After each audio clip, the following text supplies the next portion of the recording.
Hello farmers, இன்னைக்கு வீடியோவில் எதை பற்றி போகிறோம்னா பேயர் பிராண்டில் புதிதாக லான்ச் பண்ணியிருக்கக்கூடிய ஒரு பூச்சிக்கொல்லியை பற்றி தான் பார்க்க போகிறோம். அதாவது இந்த பூச்சிக்கொல்லியோட பேருன்னு பார்க்கும்போது டிரான்ஸ் அப்படிங்கிற பூச்சிக்கொல்லி தான். இந்த பூச்சிக்கொல்லியில் என்ன டெக்னின்னு பார்க்கும்போது ஃப்ளானிகாமிட் 18%, ஸ்பைரோ டெட்ரா மெட் 13.5%, எஸ்சி அப்படின்னு குறிப்பிடக்கூடிய சஸ்பென்ஷன் கான்சன்ட்ரேட் அப்படிங்கிற ஃபார்மேட்டில் இருக்குது. ஸோ இந்த ஃபார்மேஷனில் இருக்கக்கூடிய பூச்சிகள் பொதுவாகவே நம்ம யூஸ் பண்ணும்போது நல்லா குலுக்கிட்டு தான் யூஸ் பண்ணோம். ஏன்னா இதில் இருக்கக்கூடிய மூலக்கூறு அடிதங்கி இருக்கும். ஸோ நீங்கள் யூஸ் பண்ணும்போது குலுக்கிட்டு யூஸ் பண்ணுங்கள். அண்ட் இது நீங்கள் தண்ணியில் கலக்கும்போது ஈவனவாக ஸ்ப்ரெட் ஆகும், உடனே டைல்யூட் ஆகி கரைஞ்சிரும். அண்ட் நெக்ஸ்ட் இந்த பூச்சிகளை பயன்படுத்தி நம்ம எந்த மாதிரியான பூச்சிகள் புழுக்களை அழிக்கலாம் அப்படின்னு பார்க்கும்போது இது பிரத்யேகமாக சாரஞ்சும் பூச்சிகள் அழிக்கிறதுக்காகவே பயன்படுத்தக்கூடிய பூச்சிக்கொல்லி. ஸோ அதுக்காகவே ஸ்பெஷலாக தயாரிக்கப்பட்ட பூச்சிக்கொல்லி. ஸோ இது புழுக்களுக்கு எந்த ஒரு வகையிலையும் சேர்த்து ஏற்படுத்தாது. ஸோ இது புழுக்களுக்கு நம்ம பயன்படுத்த முடியாது. அண்ட் இதை பயன்படுத்தி எந்த மாதிரியான பூச்சிகள் அழிக்கலாம் அப்படின்னு பார்க்கும்போது வால்பேன் தாக்குதலுக்கும், வெள்ளை ஈக்கள் தாக்குதலுக்கும், அஸ்வினி பூச்சி தாக்குதலுக்கும், இலைத்தத்து பூச்சிகள் தாக்குதலுக்கும் நம்ம பயன்படுத்தலாம். ஸோ இந்த 4 சாரஞ்சும் பூச்சிகளை பிரத்யேகமாக கட்டுப்படுத்துறதுக்காக நம்ம எல்லா வகையான பயிர்களுமே பயன்படுத்தலாம். ஆனால் குறிப்பாக இந்த பூச்சிக்கொல்லி தயாரிக்கப்பட்டு இந்த 4 சாரஞ்சும் பூச்சி தாக்குதலும் ஏற்படக்கூடிய பருத்தி பயிருக்காகவே பிரத்யேகமாக தயாரிக்கப்பட்டிருக்கு. காரணம் என்ன அப்படின்னா, இந்த பருத்தி பயிரில் பிரத்யேகமாக இந்த 4 சாரஞ்சும் பூச்சிகளும் அதிகளவு ஏற்படும். அதுலேயும் ரொம்பவே தீவிரமாக இந்த வெள்ளை ஈக்கள் தாக்குதல் கட்டுப்படுத்துறதுங்கிறது பெருமளவு சிரமமாக இருக்கும். ஸோ இதில் இந்த வெள்ளை ஈக்களை குறிப்பாக இந்த நிம் ஸ்டேஜில், அதாவது முட்டையிலேருந்து பொறிஞ்சு சிறிய சிறிய வெள்ளை ஈக்களாக இருக்கக்கூடிய வெள்ளை ஈக்களை கட்டுப்படுத்துறதுக்காகவே இந்த பூச்சிக்கொல்லியை தயாரிச்சிருந்துருக்காங்க. ஸோ இதோட செயல்பாடை பற்றி நம்ம சொல்கிறோம். அதுக்கு முன்னாடி இது பிரத்யேகமாக நம்ம எல்லா வகையான பயிர்களுக்குமே பயன்படுத்தலாம். இதை உருவாக்குனது பருத்தியில் ஏற்படக்கூடிய 4 சாரஞ்சும் பூச்சிகளை கட்டுப்படுத்துறதுக்காக. ஸோ இந்த 4 சாரஞ்சும் பூச்சி அதில் ஏற்படக்கூடிய எல்லா வகையான பயிர்களுக்குமே நீங்கள் பயன்படுத்தலாம், அது கேட்கும்.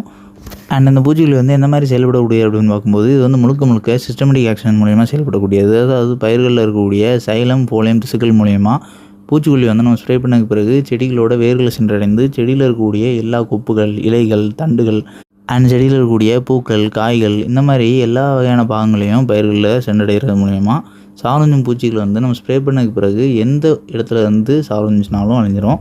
ஸோ இது சிஸ்டமேட்டிக் ஆக்ஷன். ஸோ அதனால் நீங்கள் பூச்சிகளை ஸ்ப்ரே பண்ணதுக்கு பிறகு சாரஞ்சும் பூச்சிகள் எல்லாமே சாரை உரியும் போது உறிஞ்சி கொஞ்ச நேரத்துலேயே அதோட செயல்பாடு தாமதமாக ஆரம்பிச்சிடும், அதாவது ஸ்லோவாகி. அண்ட் அந்த பூச்சிகள் மேலும் மேலும் சாரஞ்ச முடியாமல் அழிஞ்சிரும். ஸோ இந்த மாதிரி இந்த சாரஞ்சும் பூச்சிகள் எல்லாமே அழியும்.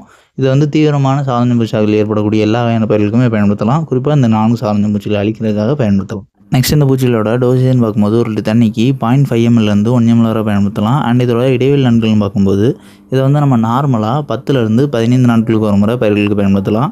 ஏன்னா இது நம்ம ஏற்கனவே குறிப்பிட்ட போல் சிஸ்டமேட்டிக் அப்படிங்கிறதுனால இதோட செயல்பாடு நீண்ட நாட்கள் செயல்படும். ஸோ இது நீங்கள் சாரஞ்சும் பூச்சிகள் குறைவாக ஏற்படக்கூடிய பயிர்களுக்கு இந்த 15 நாள் அப்படிங்கிற இடைவெளியை தாண்டி கூட நீங்கள் பயன்படுத்தலாம். அது உங்களுக்கு எந்த அளவுக்கு பயிர்களில் சாரஞ்சும் பூச்சிகள் ஏற்பட்டிருக்கு அப்படிங்கிறத பொறுத்து. இது தீவிரமாக சாரஞ்சும் பூச்சிகள் ஏற்பட்டிருக்கு அப்படின்னா 10 நாட்களுக்கு ஒரு முறை நீங்கள் பயன்படுத்தலாம். அண்ட் நம்ம ரெகுலராக குறிப்பிட்றது போலயே எந்த பூச்சிகளையும் தொடர்ச்சியாக நீண்ட நாட்கள் பயன்படுத்தும் போது ஃபைட்டோடாக்சிட்டியும் ஏற்படும், அந்த பூச்சிக்கொல்லி செயல்திறனும் குறையும், அண்ட் இந்த சாரஞ்சும் பூச்சிகள் அழிகிறதும் குறையும். இதோட டோசேஜும் நமக்கு பயன்படுத்துகிறது போதுமானதாக இருக்காது. ஸோ அதனால் நார்மலாக நம்ம குறிப்பிட்றது போல் 2லேருந்து 3 ஸ்ப்ரே வரை நீங்கள் தொடர்ச்சியாக பயன்படுத்தலாம். அதுக்கு மேலே மாற்றி பயன்படுத்துகிறது நல்லது. ஸோ வேறு எந்த ஒரு பூச்சிகளையும் நீங்கள் ரொட்டேஷனில் பயன்படுத்தலாம். இதில் இல்லாத மூலக்கூறு இருக்கக்கூடிய பூச்சிகளையும் பயன்படுத்துங்க. அண்ட் நெக்ஸ்ட் இந்த பூச்சிகளோட கம்ஃபர்டபிலிட்டின்னு பார்க்கும்போது இது நீங்கள் பூச்சிகள் கூட சேர்த்து பயன்படுத்தும் பட்சத்தில் ஏதேனும் ஒரு பூச்சிகள் கூட சேர்த்து பயன்படுத்துங்க. அதிகமான பூச்சிகள் கூட சேர்த்து பயன்படுத்தாதீங்க. ஏன்னா இதில் 2 மூலக்கூறுகள் இருக்கிறதுனாலையும் இதோட செயல்திறன் ரொம்பவே அதிகமாக இருக்கிறதுனாலையும் சிஸ்டமேட்டிக் ஆக்ஷன் மூலயமா செயல்படுறதுனாலையும் ஃபைட்டோடாக்சிட்டி சுலபமாக ஏற்படுறதுக்கு வாய்ப்புகள் இருக்குது. அண்ட் இதுவே மைக்ரோநியூட்ரியன்ட்னு பார்க்கும்போது கால்சியம் சார்ந்த இல்லைனா சல்ஃபர் சார்ந்த உரங்கள் கூட சேர்த்து பயன்படுத்தாதீங்க. அதை தவிர்த்து மற்ற எந்த ஒரு நுண்ணூட்டச்சத்து உரங்கள் கூடயும் சேர்த்து பயன்படுத்தலாம். அண்ட் அதேமாதிரி நீங்கள் பூஞ்சானக்குழி பயன்படுத்தும் பட்சத்தில் சல்ஃபர் சார்ந்து இருக்கக்கூடிய பூஞ்சானக்குழிகள் கூட சேர்த்து பயன்படுத்தாமல் இருக்கிறது நல்லது. அண்ட் இன்னொன்று, மற்ற பூஞ்சானக்குழியாகவே இருந்துச்சாலும் இல்லைனா மற்ற எந்த ஒரு பிளானோத்ரில்டர்ஸாக இருந்துச்சுனாலும் காமனாக பயன்படுத்தக்கூடிய டோசேஜில், அதாவது அதிகமான டோசேஜில் இல்லாமல் நார்மலாக பயன்படுத்தக்கூடிய அளவில் பயன்படுத்தும் போது சேர்த்து பயன்படுத்தலாம். இல்லைனா நீங்கள் தனித்து தான் பயன்படுத்த வேண்டியிருக்கும். ஏன்னா ஃபைட்டோடாக்சிட்டி ரிஸ்க் தான். பயிர்களில் ஃபைட்டோடாக்சிட்டி ஏற்படும் போது இலைகள் சுலபமாக கருகும், மஞ்சளாகும். ஸோ இந்த மாதிரியான நிகழ்வுகள் ஏற்படும். இதை தவிர்க்கிறதுக்கு நம்ம குறிப்பிட்ட போல் பயன்படுத்துங்க. அண்ட் உயிரிகள்னு பார்க்கும்போது நீங்கள் எந்த ஒரு உயிரிகள் கூடயும் சேர்த்து பயன்படுத்தலாம். இதனால் பயிர்களுக்கு எந்த ஒரு பாதிப்பும் ஏற்படாது.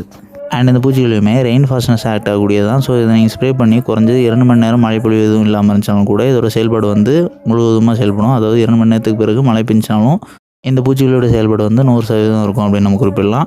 அண்ட் இதோட அப்ராக்சிமேட்டான ப்ரைஸ்ன்னு பார்க்கும்போது நம்ம டேட்டா ஃபெட்ச் பண்ணது வர 100 ml வந்து தோராயமாக 700லேருந்து 1000 ரூபாய்க்குள்ள விலையில் இருக்கும் அப்படின்னு வந்து குறிப்பிட்டிருக்காங்க. ஸோ நீங்கள் வந்து ஸ்டோரில் அவைலபிளாக இருக்கும் பட்சத்தில் இதோட ப்ரைஸ் வந்து நீங்கள் எவ்வளோ ஒன்று வாங்குனீங்களோ அதை வந்து முடிஞ்சால் கமெண்ட் பண்ணுங்கள். அண்ட் இந்த வீடியோவில் ஏதாவது டவுட் இருந்துச்சுன்னா கமெண்ட் பண்ணுங்கள். இந்த மாதிரி வேறு எந்த ஒரு பூச்சிலையை பற்றி தெரிஞ்சுச்சுன்னா அந்த பூச்சிலையோட பேரையும் மறக்காமல் கமெண்ட் பண்ணுங்கள். அண்ட் நம்மளோட அக்ரிகல்ச்சர் சேனலில் நீங்கள் புதிதாக வீடியோ பார்க்கக்கூடிய விவசாயிகள் அப்படின்னா நம்மளோட சேனலை மறக்காமல் சப்ஸ்கிரைப் பண்ணிங்க.